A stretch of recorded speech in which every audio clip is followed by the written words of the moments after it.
శాంతి. ప్రజాపిత బ్రహ్మకుమారి ఈశ్వరీ విశ్వవిద్యాలయం వారు జనవరి 18ని ఒక విశేషమైనటువంటి రోజుగా జరుపుతారు. ఈ రోజును ఇంటర్నేషనల్ పీస్ డేగా కూడా దేశ విదేశంలో ఉండేటువంటి బ్రహ్మకుమారి సంస్థ వారందరూ కూడాను ఘనంగా జరుపుకుంటారు. ఈ రోజు యొక్క ముఖ్య ఉద్దేశం, ప్రజాపిత బ్రహ్మ ఎవరైతే బ్రహ్మకుమారీస్ ఈశ్వరీయ సేవా కేంద్రాల యొక్క ఈ సంస్థ యొక్క ముఖ్య ఫౌండర్ అయినటువంటి ప్రజాపిత బ్రహ్మ యొక్క స్మృతి దినం, అనగా వారు ఈ భౌతిక ప్రపంచంను వదిలి అలౌకిక ప్రపంచానికి చేరుకున్నటువంటి రోజును విశేషంగా స్మృతి దినంగా జరుపుకుంటారు. ప్రతి ఒక్కరూ బ్రహ్మబాబా వారిలో ఉండేటువంటి విశేషమైనటువంటి గుణాలను, వారిలో ఉండేటువంటి విశేషమైన త్యాగము, తపస్సు, వారి వ్యక్తిత్వాన్ని మళ్ళీ మళ్ళీ గుర్తు చేసుకుంటూ మనం కూడా అలా తయారు కావాలి. ఒక మహోన్నతమైనటువంటి వ్యక్తి స్వయంగా పరంపిత పరమాత్మునికి ఆధారమైన శరీరము ఈయనను భగీరథుడు అని కూడా పిలుస్తారు.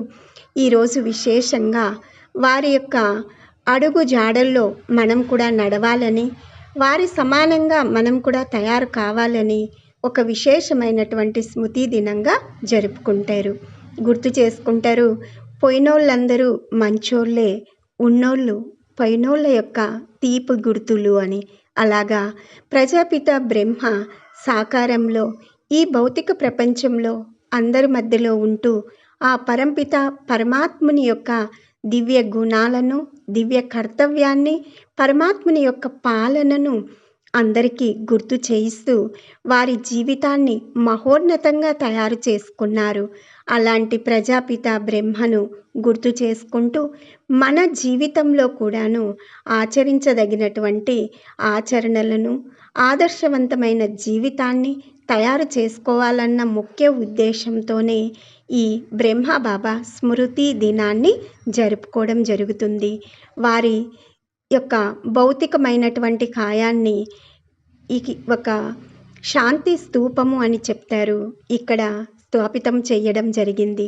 ఆ శాంతి స్తూపాన్ని గుర్తు చేసుకుంటూ మనందరం కూడా వారిని ఆహ్వానం చెప్తూ పరమాత్మునికి 36 రకాల నైవేద్యాన్ని కూడా స్వీకారం చేయిస్తూ వారి అడుగుజాడలో నడవాలి అని 18 అడుగుజాడల్ని గుర్తు చేసుకుంటూ వారికి విశేషంగా శ్రద్ధాంజలి ఇవ్వడం జరిగినది. ప్రజాపిత బ్రహ్మకుమారి ఈశ్వరీయ విశ్వవిద్యాలయాల అన్ని వైపులను ఈ కార్యక్రమాన్ని ఒక మహోన్నతమైనటువంటి కార్యక్రమంగా ప్రతి సంవత్సరం నిర్వర్తిస్తూ వచ్చారు. ఇది రోజు 56వ పుణ్యతిథిని మనందరం కూడా నిర్వర్తించుకుంటూ ఉన్నాము.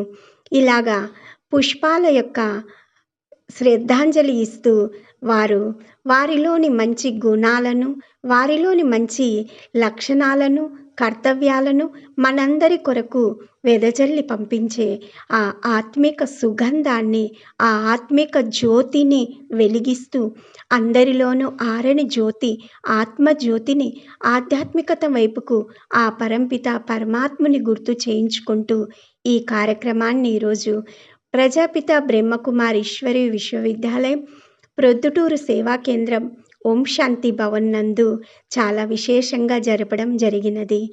అందరిలోనూ ఒక అలౌకిక అనుభూతి, ఒక దివ్య అనుభూతి. ఆ నిరాకార పరంపిత పరమాత్ముడు ఎవరి శరీరాన్నైతే ఆధారం తీసుకున్నారో ఆయనే ప్రజాపిత బ్రహ్మగా పేరుెత్తి ఈరోజు దేశ విదేశాల్లోనూ ఆయన సాకారంలో లేకపోయినా ఆయన అవ్యక్తమయ్యి మనందరికీ కూడా దివ్య అనుభూతి నింపుతుండేటువంటి ఈ సందర్భంగా పుష్పాలతో మరియు దీపాలను వెలిగించి శ్రద్ధాంజలి ఇవ్వడం జరిగినది.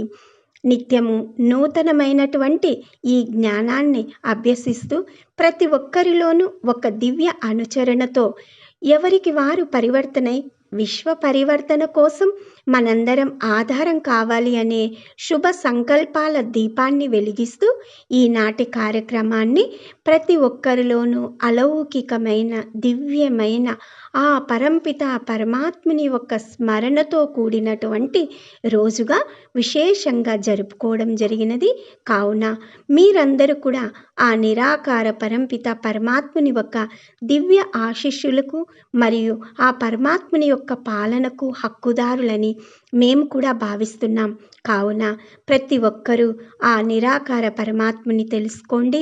ఆయన ఆధారం తీసుకున్నటువంటి ఆ ప్రజాపిత బ్రహ్మ యొక్క ప్రత్యేకమైనటువంటి రోజును కూడా మీ అందరి జతలో ఆచరించాలి అని అనుభూతి చేస్తూ ఈ వీడియోను అందరి కోసం పోస్ట్ చేయడం జరుగుతున్నది.